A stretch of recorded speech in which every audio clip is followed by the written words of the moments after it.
Okay, let's go over homework 2.5, number 9. Right, so we have this piecewise defined function, and we want it to be continuous everywhere.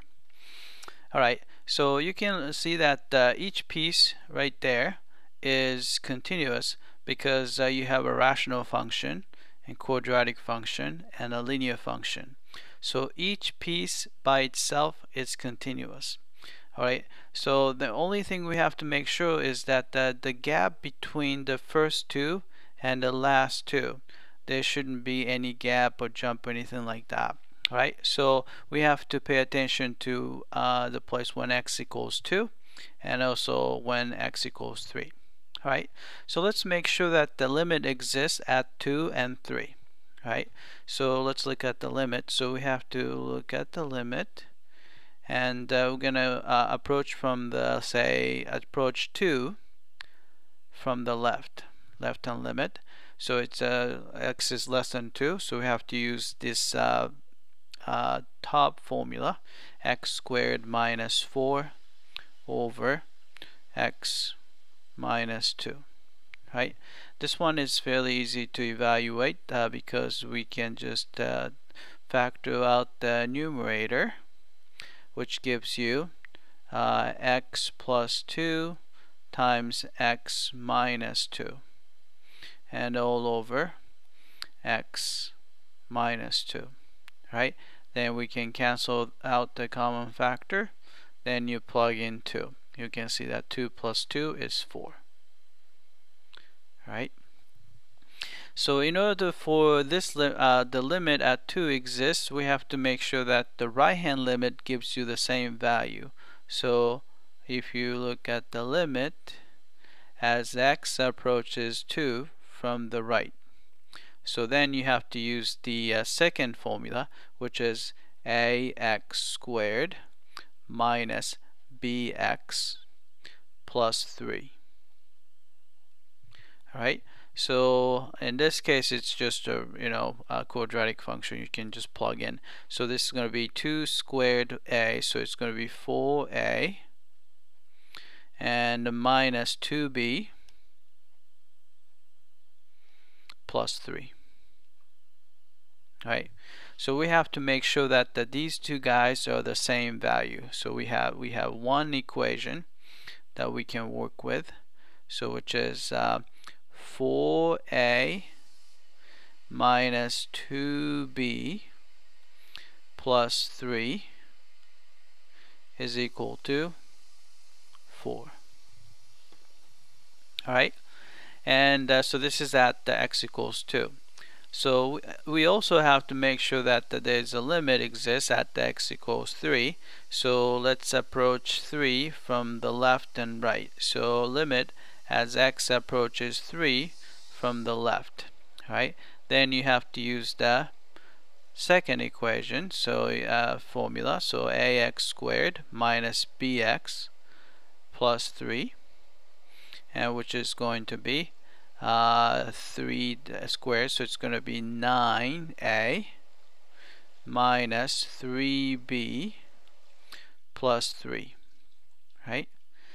If you do the limit as x approaches 3 from the right hand side, then we're going to have to use the third formula, which is 2x minus a plus b, which is going to be, just plug in, so 2 times 3 is 6 minus a plus b.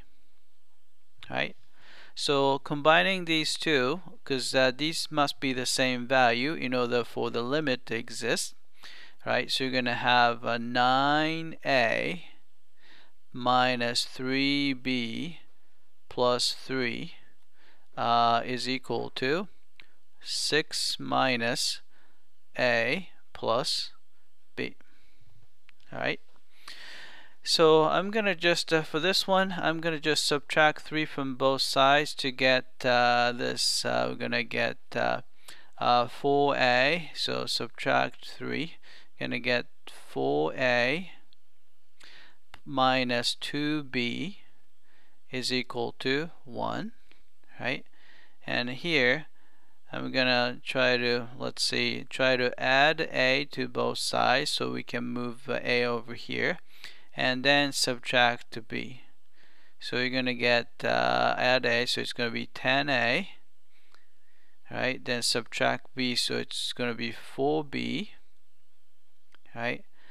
Then I also subtract 3, right? So that the 3 is going to be on this side. So 6 minus 3 would be 3. Right? So we just have to solve this equation. So let's see, if you multiply this equation by 2, I would get 8a minus 4b is equal to 2. So I'm gonna do a subtraction between these equations, and 10a minus 8a gives you 2a, and negative 4b minus negative 4b cancel out, and this is equal to 3 minus 2 is 1. Alright, so divide both sides by 2. We can find a to be 1/2. Alright, once you find a, then you can just plug it back into any equation. So I like this equation, so I'm gonna put that back in here. So it's gonna be 4 times 1/2, so it's 2 minus 2b is equal to 1. Alright, so let's say, sorry, this is, I said 2b, so this is 2 minus 2b. Alright, then you can subtract 2, so it's negative 2b is equal to negative 1. Then divide by 2 gives you b equals also 1/2. Right? So as it turns out, both value a and the b value turned out to be just 1/2. Okay, that's it. I hope that this was clear.